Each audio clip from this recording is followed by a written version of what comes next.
दया उसे कहते हैं कोई अपना हो, कोई पराया हो, मित्र हो या दुश्मन हो।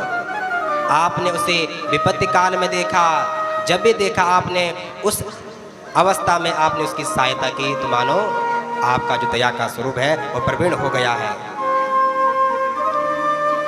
यदि आपने प्रत्येक जीवों के ऊपर आपने दया की, तो मानो आपने भगवान को प्रसन्न कर लिया। दयया सर्वभूतेषु। दूसरा सूत्र है कि संतुष्टायेन केन वा, कि जीवन में संतुष्ट होना सीखिए और भगवान के सामने हाथ जोड़ कर प्रार्थना करें कि हे प्रभु, आपने मुझे जितना दिया है बहुत कुछ दिया है आपने मुझे। भगवान के सामने इन हाथों को भगवान की प्रार्थना करें कि प्रभु सब कुछ आपने मुझे दिया है। संसार में कितने लोग हैं जो देख नहीं पाते हैं, संसार में कितने लोग हैं जो सुन नहीं पाते हैं, संसार में कितने लोग हैं चल नहीं पाते हैं, संसार में कितने लोग हैं बोल नहीं पाते हैं। तो यदि आपको एक स्वस्थ शरीर भगवान ने प्रदान किया है तो भगवान के सामने हाथ जोड़ो, हे प्रभु आपने मुझे बहुत कुछ दिया है। यदि संतुष्ट का भाव आपके जीवन में आ गया तो मानो आपने भगवान को प्रसन्न कर लिया।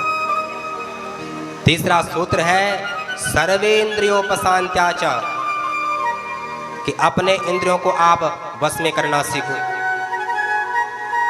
आपने अपने इंद्रियों को आपने वश में कर लिया, ऐसा नहीं नेत्र जो देखना चाहे नेत्र वही देखे, कान जो सुनना चाहते कान वही देखे, नहीं, जो हम सुनना चाहते हैं, जो हम कहना चाहते हैं, जो हम देखना चाहते हैं, तो आपने उन इंद्रियों को आपने संयम कर लिया, तो मानो आपने परमात्मा को प्रसन्न कर लिया। दयया सर्वभूतेषु संतुष्टायेन केन वा। इस प्रकार से दिव्य उपदेश दिया कि जो भगवान को प्रसन्न करने के सूत्र हैं, यदि आप भगवान को प्रसन्न करना चाहते हैं तो इन सूत्रों को अपने जीवन में उतार लो तो आपका कल्याण हो जाएगा। भक्तवत्सल भगवान की। सुखदेव स्वामी कहते हैं कि परीक्षित, इस प्रकार से जो मनु महाराज हैं उनकी पुत्री आकु